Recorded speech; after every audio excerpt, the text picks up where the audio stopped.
गढ़चिरौली में अखिल भारतीय आदिवासी कांग्रेस सेल के राष्ट्रीय अध्यक्ष और विधायक डॉक्टर विक्रांत भूरिया ने प्रेस कॉन्फ्रेंस आयोजित की। राष्ट्रीय अध्यक्ष और विधायक डॉक्टर विक्रांत भूरिया ने प्रेस कॉन्फ्रेंस कर आदिवासी अधिकार, जल जंगल जमीन, भूमि अधिग्रहण और प्रस्तावित खनन परियोजनाओं जैसे मुद्दों पर अपनी बात रखी।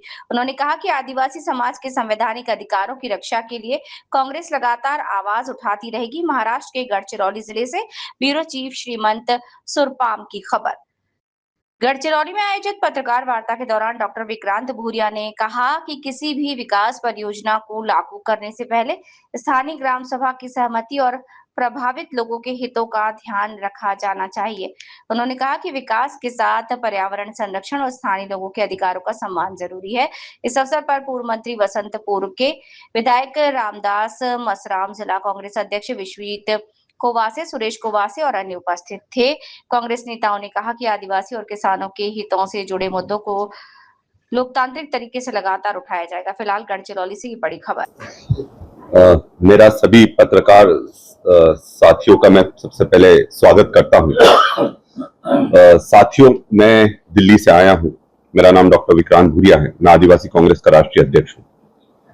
मैं मध्य प्रदेश में आमदार भी हूं, झाबुआ विधानसभा से आता हूं और पेशे से एक सर्जन भी हूं, डॉक्टर भी हूं। साथियों, जिस तरह से आज पूरे देश में लगातार आदिवासी और किसानों के अधिकारों का हनन हो रहा है, मैं देश के हर कोने में घूम रहा हूं, चाहे वो अंडमान निकोबार हो, चाहे लेह लद्दाख हो, चाहे त्रिपुरा हो, चाहे गुजरात हो, और लगातार जमीन के लिए आदिवासियों को उनके घर से बेदखल करा जा रहा है। और जो संवैधानिक अधिकार है, हम ये नहीं कह रहे हैं कि आप किसी के साथ कुछ अलग करो, जो संवैधानिक अधिकार है उनका पालन होना चाहिए। हम लोग विकास के खिलाफ नहीं है, विकास होना चाहिए, पर विकास किस शर्त पर होता है? विकास उस शर्त पर होता है जब सबकी बराबर की भागीदारी, जिसका विस्थापन हो रहा है उसकी भी भागीदारी होना चाहिए, जिसको वहां से हटाया जा रहा है उसकी भी भागीदारी होना चाहिए। क्योंकि जहां भी मैं गया हूं, जहां भी खदान खुलती है, वहां के लोगों को उसका अधिकार नहीं मिल पाता है। और यह सिर्फ महाराष्ट्र में नहीं हो रहा है, गढ़चिरौली में ये सब दूर हो रहा है। और कल जब हम दिल्ली से आए, जब शीर्ष नेतृत्व ने हमको आदेशित करा कि आप यहां पर जाकर देखिए, क्योंकि अभी एक बहुत बड़ा आंदोलन कुछ दिन पहले यहां पर हुआ है और यहां की विडंबना यह है कि यहां पर कोई भी आंदोलन होता है उसको नेशनल मीडिया तक नहीं पहुंच पाता है, दिल्ली तक नहीं पहुंच पाता। ये बहुत बड़ी विडंबना है, क्योंकि यहां जिस तरह से लोगों को पहुंचना होना चाहिए या दिल्ली से लोग आना चाहिए, वो नहीं हो पाता है। तो जब वो चीज नेशनल मीडिया में नहीं जाती है, तब वो चीज पूरे देश का मुद्दा नहीं बन पाता है। और जबकि देखें, गढ़चिरौली में सबसे ज्यादा अगर कहीं फॉरेस्ट कवर है, जहां वन है, 70% से ज्यादा यहां फॉरेस्ट कवर है। और जब यहां पर पेड़ कटते हैं तो इसका प्रभाव सिर्फ महाराष्ट्र या गढ़चिरौली पर नहीं पड़ता, पूरे आसपास के क्षेत्रों पर पड़ता है। और जब हम शुरुआत हमने करी, कल सुबह से हम 7 बजे से निकले हुए हैं और लोगों से मिले, वार्तालाप कराए और एक संवाद स्थापित करा, क्योंकि जब तक हमें यहाँ की समस्याएं नहीं समझ में आएंगी तब तक हम उसका निराकरण नहीं कर पाएंगे। हम सबसे पहले जहां 27 गांव के जो किसान हैं और जो आदिवासी हैं, जो अपनी जमीन बचाने के लिए लड़ाई लड़ रहे हैं, उनकी जमीनें ली जा रही हैं और बहुत ही फर्टाइल जमीन है यहां पर, मतलब उपजाऊ जमीन है जो बाकी जगह मैंने देश में नहीं देखी है, वो जमीनें ली जा रही हैं। आप एयरपोर्ट की बात करें, एयरपोर्ट में भी जो जमीन ली जा रही है बहुत ही उपजाऊ है, जबकि दूसरी जगह जहां पर फॉरेस्ट है वहां पर उस तरह की परियोजना लाई जा सकती है। और उनकी जो आमदनी है, एक चीज हमें समझना पड़ेगी, आदिवासी किसान अगर उसकी जमीन छीन जाती है तो वो मजदूर से ज्यादा कुछ नहीं बचता है। तो क्या हम अपनी जनता को मजदूर बनाना चाहते हैं और मुफ्त का अनाज देकर उनको बंधुआ मजदूर बनाना चाहते हैं? और एक चीज जो मैंने देखी कि जहां पर भी जा रहे हैं, महिलाओं का भागीदारी बहुत ज्यादा है। आप एक तरफ लाड़की बहन योजना में उनको 1200-1500 रुपए देने की बात करते हैं और दूसरी तरफ उनकी जो कमाई का साधन है वो पूरी तरह से हथियाने का आप लोग काम कर रहे हैं। और यही नहीं, यहां पर फॉरेस्ट राइट एक्ट, जो वन अधिकार अधिनियम है, उसका खुले तौर पर उल्लंघन हो रहा है। ग्राम सभाओं की अनुमति नहीं ली जा रही है, उनसे किसी भी तरह से पूछ परख नहीं करी जा रही है। पैसा कानून का बहुत पूरी तरह से उल्लंघन हो रहा है। और एक चीज जो मैंने देखी कि जब भी भाजपा पर यह आरोप लगता है कि आदिवासियों का शोषण कर रही है, तो भाजपा बोलती है कि हमने राष्ट्रपति आदिवासी बनाया है, हम लोग मुख्यमंत्री आदिवासी सद्दूर बना रहे हैं। पर मैं इसकी सच्चाई आप सबके सामने रखना चाहूंगा। हमारे पूरे देश में 10 अनुसूचित क्षेत्र हैं, 5th शेड्यूल के 10 स्टेट्स हैं। उसमें महाराष्ट्र भी आता है, मध्य प्रदेश भी आता है, उड़ीसा भी आता है, झारखंड भी आता है, गुजरात भी आता है, राजस्थान भी आता है और छत्तीसगढ़ भी आता है। पर दुख की बात यह है कि हमारी जो राष्ट्रपति हैं द्रौपदी मुर्मू जी, वो आती है उड़ीसा से। 10 में से 9 स्टेट्स में आपका पैसा कानून लागू हो गया है, और जहां से राष्ट्रपति आती हैं, जहां का मुख्यमंत्री भी आदिवासी इन्होंने मोहन मांझी जी को बनाया है, वहां पर ही पैसा कानून लागू नहीं हुआ। तो यह सोचने वाली बात है कि हम ट्राइबल एडवाइजरी काउंसिल की बात करते हैं कि जो आदिवासी जो उप योजनाओं को लागू करने के लिए और बाकी जो आदिवासी अधिकार को लागू करने के लिए जो आदिवासी परामर्श समिति है, कॉन्स्टिट्यूशनल बेंच है, उसमें ही इस चीज का पालन नहीं हो पा रहा है। अभी कुछ दिन पहले सिर्फ 1 घंटे के लिए मीटिंग हुई है, कितने 3-4 साल बाद, मेरे जो सुनने में आया है 3-4 साल बाद, 2023 के बाद पहली मीटिंग ट्राइबल एडवाइजरी काउंसिल की अभी 1-2 दिन पहले हुई है, रामदास जी ने बताया, और 1 घंटे में मीटिंग खत्म कर दी गई। और आप एक चीज समझो, हम किसके पास जाएंगे? हम गवर्नर के पास जाएंगे। गवर्नर के किसके अधीन है? वो राष्ट्रपति जी के अधीन है। और ये दुख की बात है कि जब भी कोई आदिवासियों का मुद्दा होता है, राष्ट्रपति जी की तरफ से कोई भी तरह का डायरेक्टिव स्टेट गवर्नमेंट्स को नहीं आ।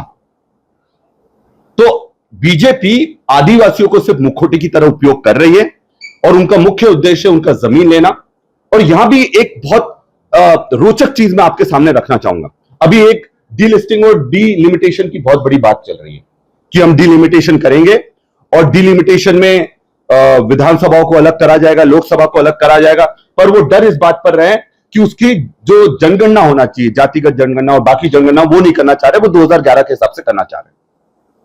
इसमें जो सबसे रोचक तथ्य जो सामने आ रहा है, ये डीलिमिटेशन करेंगे, पर डीलिमिटेशन में क्या होगा, जितना परसेंटेज सीट्स का आदिवासी को मिलना चाहिए, दलित को मिलना चाहिए, ओबीसी को मिलना चाहिए, बाकी वर्गों को मिलना चाहिए, वो प्रतिशत नहीं मिलेगा।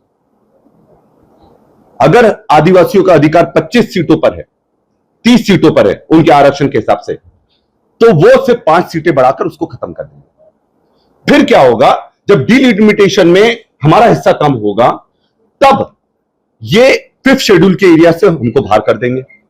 5th शेड्यूल के एरिया से बाहर हो जाएंगे तो पैसा कानून से बाहर हो जाएंगे, पैसा कानून से बाहर हो जाएंगे तो आपको भूमि अधिग्रहण बाकी चीजों के लिए ग्राम सभाओं की अनुमति लेने की कोई आवश्यकता नहीं रहेगी।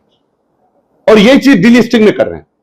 ये लोग कह रहे हैं कि जो लोग अगर एक वर्ग के नहीं है, उनको हम, एक धर्म के नहीं है, उनको हम बाहर कर देंगे। पर मेरा सवाल है, आदिवासियों को जो आरक्षण मिला है, क्या धर्म के आधार पर मिला है? आदिवासी इस धरती पर 50,000 साल पहले आया, धर्म इस धरती पर 5,000 साल पहले आया। तो क्या धर्म के आधार पर आदिवासियों को आरक्षण देना है, नहीं देना है, ये निर्धारित किया जा सकता है? और पहली बात, आरक्षण जो ऐतिहासिक अन्याय आदिवासियों के साथ बाकी वर्गों के साथ हुआ है, उसके आधार पर मिला है। तो आज जिस तरह का ये एजेंडा और एक प्रोपोगेंडा चलाया जा रहा है, जिसमें जमीन भी छीनी जाएगी, जेलों में भी बंद करा जाएगा, अशिक्षित कर रखा जाएगा। मैं ये पूछना चाहता हूं, सबसे ज्यादा अशिक्षित आदिवासी क्यों रहते हैं? सबसे ज्यादा कुपोषित, मैं डॉक्टर हूं, सर्जन हूं, मैं बता रहा हूं, सबसे ज्यादा इस देश में कुपोषित लोग आदिवासी रहते हैं। सबसे ज्यादा जेलों में बंद आदिवासी रहते हैं।